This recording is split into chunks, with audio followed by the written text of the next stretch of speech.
I'm not gonna fall for it.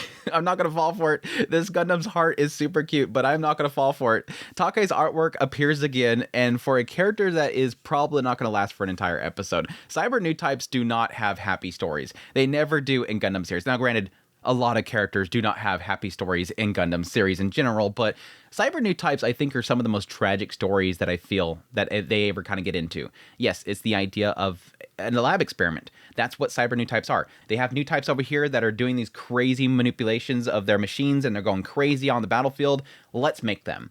And so they bring people and they do human experiments on them, destroy their minds, like completely, almost entirely remove their entire self-existence, all for the sake of building a fighting machine. And yeah, it seems like based on how Do is talking, this girl ain't right in the head. This girl's talking about how she's the heart of the machine, which is what they basically have destroyed her mind down to, is believing that all she's purpose for is being inside this machine. I need to get back to that thing. That's where I'm supposed to physically be. So yeah, that does lead me to believe that within the next episode, she's going to die. I mean, if she believes that her only purpose is to be the heart of this machine, she'll probably die in that machine. She's going to keep fighting until she probably dies. That sucks. That sucks. Again, we had Shiko first, and now we have Do. I am curious by the fact that they introduced her at the end of the episode if we'll have an entire week of crazy artwork for her, just like we did with Shiko. Shiko had the MILF thing going on for her, so it kind of helped her kind of spread in popularity. But I'll be curious if the same thing will happen for Do. Again, people really love Takei's artwork. I do too, so I'm totally looking forward to it. But again, I'm not going to get emotionally attached. This girl's dead. This girl's dead. Yes, technically, some may be asking, well, what about Gates? Because Gates was listed as being a Cyber Newtype. Yes, he was in the original series, and yes, Gates was a Cyber Newtype. But if I remember correctly, he wasn't as manipulated. Like, he seemed to have, wasn't as psychologically broken down as the others. So he did have a lot of semblance of himself, which does also lead to him not being as skilled as the other Cyber Newtypes. The idea is, like, the more screwed up they are, the more powerful they are, really is what it comes down to. So I would imagine if this Do girl believes that she's literally the heart of this thing, maybe possibly going to be pretty strong. But anyway, we'll see what they do with that character. But I'm not going to get my hopes up for the character. They're just probably going to die very quickly. But it's interesting to have them actually brought into the picture, having Bask Ohm brought back into the story as well. Again, he was another character that was from the original. We also had Bakurov show up in this episode. A lot of characters coming in from the original series. But yeah, Bask is going to be definitely an interesting one because he is also, I believe, somebody that was from the Earth Federation before the whole treaty and everything. I'm kind of curious what they're going to do with him because, again, he is sort of utilizing Cyber Newtypes seemingly to try to take down Zabi. Or at least that's what it's implying, because Zabi is showing up and they're talking about how it's bad timing that Challia is there. It seems to be implying that he knew this was coming and that they were getting ready for something to happen there. That there is also an informant that's telling them that Zabi's showing up there. There's a lot of people that don't like Kycillia, and it seems like they're trying to get rid of Kycillia. When I say Zabi, I'm thinking Kycillia. Kycillia specifically, I'm kind of curious. It seems like a lot of people are going against him. Even Xavier talking to the informant that seems to be also from Kycillia, looking out for Challia, because it seems like they believe that he is working against her. Which is interesting because, yes, before this we already established that when Challia was working for Char, they were working under Kycillia. And so he has seemingly been sort of working for her for quite a while now, and it does seem like a lot of what they're currently doing inside Six is in order to benefit her by getting her in good lines with, like, the manufacturing plants and whatnot that are on this side. And so the question mark is he really doing that? It wasn't really all about him coming after this red Gundam, but it was actually him trying to help out Kycillia. Or yes, in the end, could it be that he's always been working for her all the way up into this one moment where finally he can make his move? I don't know. It doesn't seem like it. I don't really think he cares. I really honestly, in the end, right now, all I think that Challia cares about is Char. And I think in the end, if Kycillia supports Challia in finding Char, or the Red Comet himself, I think that he'll probably support Kycillia in the end. I'm almost wondering if possibly somebody's just trying to manipulate Xavier into believing that. In order to protect Kycillia, you need to take down Challia. I don't know. It seems like a stretch there, but I think there's too much emphasis on Challia betraying Kycillia that it makes me not believe that it's true. I think right now all Challia really cares about is finding Char and seeing what the heck they could do with this Gundam. Because we find out this episode, he confirms he likes the data he's getting for all these fights. Yes, Challia eventually finally does make a meeting with Annqi.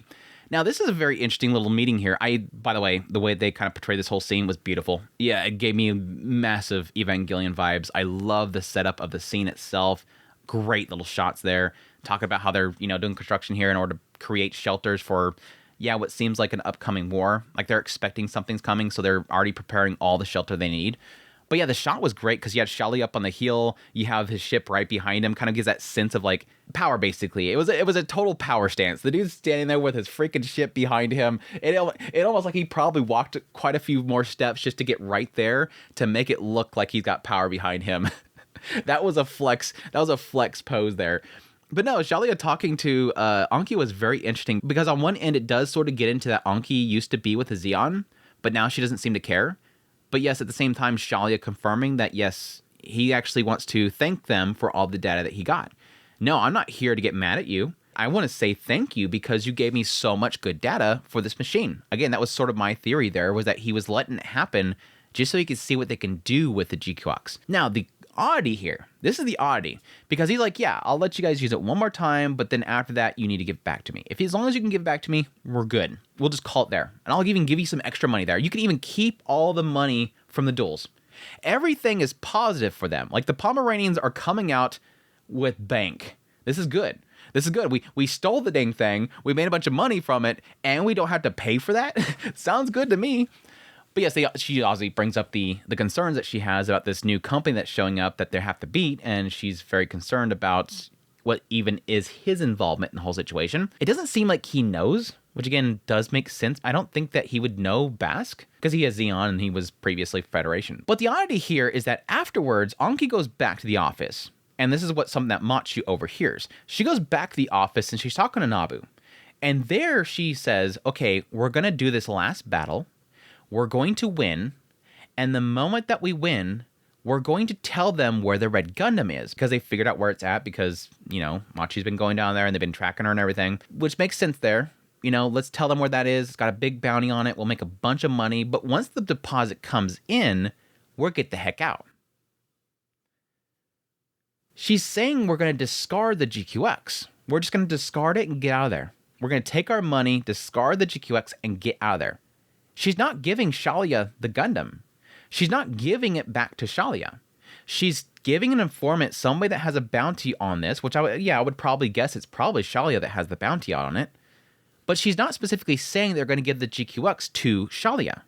That's the interesting thing, because Challia is asking for that. I think, and this sort of does play off what she said to Challia, I don't care about Zeon anymore. I don't care about Side 6. She doesn't play into that stuff anymore. She's saying that she's not aligned with anybody. But I think there's a side here where she doesn't like Zeon. Specifically, she doesn't like them. Basically, she doesn't want to give Challia the Gundam. She doesn't want to give the Zeons anything that will benefit them. She's only going after the bounty, and then she's getting the heck out. It's very interesting. And again, technically the bounty could be the MPs as well. It could be Side 6. It could be the Federation. It could be Zeon.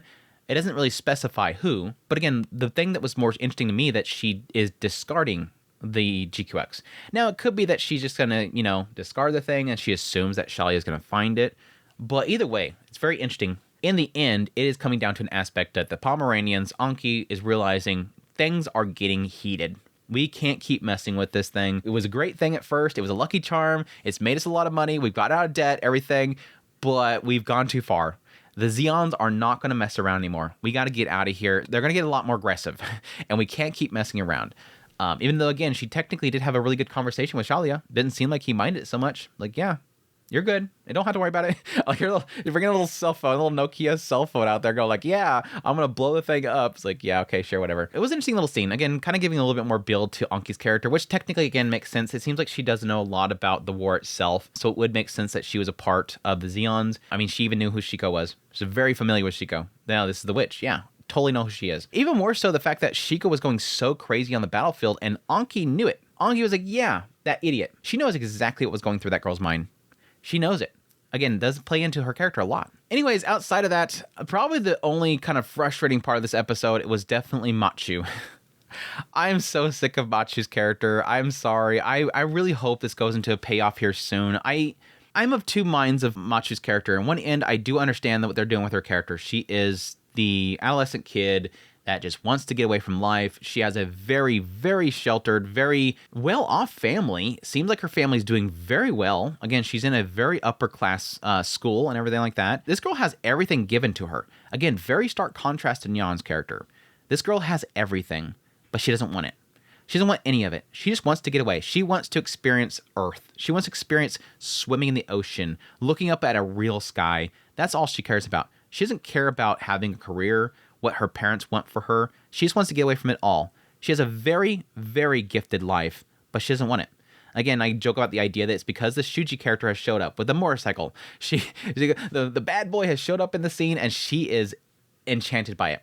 And she wants to race off with the bad boy to Earth. But it becomes more frustrating, the idea that now she is lashing out in jealousy. And because she's so unlikable, it doesn't really help her character at all.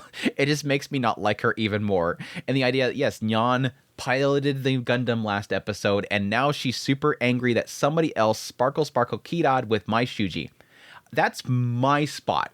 And Nyan's like confused, like, girl, I just wanted to help us. We're friends, right? That's the sad reality. And even though Haru figures it out too, Haru's just like, you idiot. He's like, she said that she'd do anything for her friends. She did it for you. She put herself in a dangerous situation, even though she was afraid. She did it for you. And Machu knows this. She's a confirmant. Yeah, I totally know that. But she still lashed out at Nyaan. And she doesn't want to apologize. And it doesn't make her likable.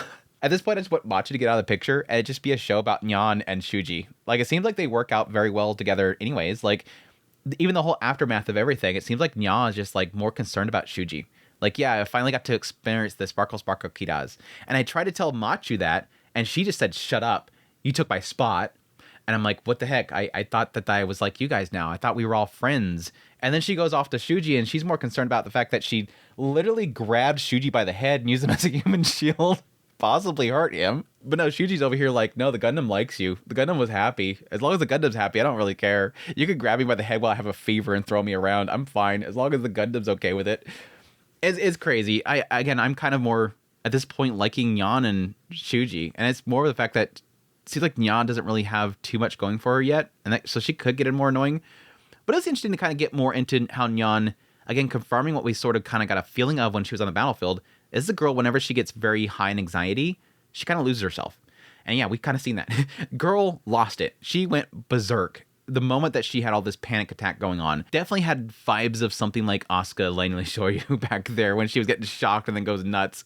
But yeah, like I said, a lot more going for her character than really that I feel with going on with Machu. Again, Machu, I just hope that has a payoff here soon. It does seem like, based on the preview, that she will be going through quite a bit of a leap.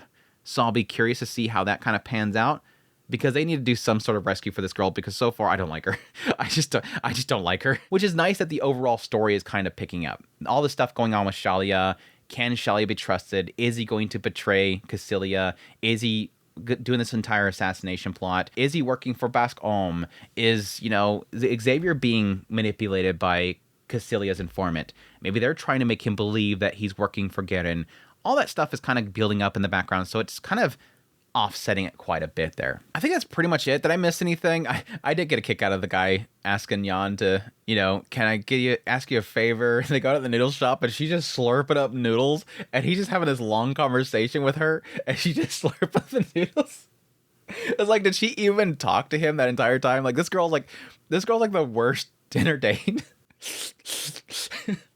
He's like asking her about, like, I need to get a gift for my daughter. What do you think that she should take? Don't tell me money. She's just like stared at him and then starts slurping up more.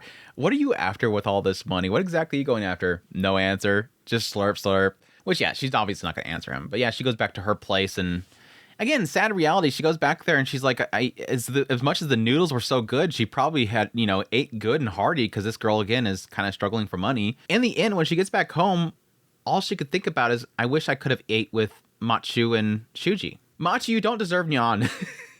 That's the moral of this episode, is Machu does not deserve Nyaan. I don't like Machu right now. I do have to admit, with the whole thing with Annqi and her betraying everybody, I don't really blame her. Again, I was sort of hoping that it would be more kind of contextualized, the idea that what Machu and Shuji are doing with these machines is something that is probably way too dangerous for these kids. That hopefully taking away these machines, letting them go to where they need to go, and getting them out of there would technically be better for them, and, you know, not having them in danger. But yeah, she does seem like a rat. In the end, she does seem like a rat. But again, that does go down to that whole thing where, yeah, they could have technically just beamed us. They could have just shot a beam right through our facility and took us out and took the Gundam. Like, we're getting to a point now where Zeon is not going to step back anymore. Again, Zeon technically is king out here. And if they want something, they're going to invade, and they're going to get it. So there's only so long that you can mess with this fire before it finally burns you.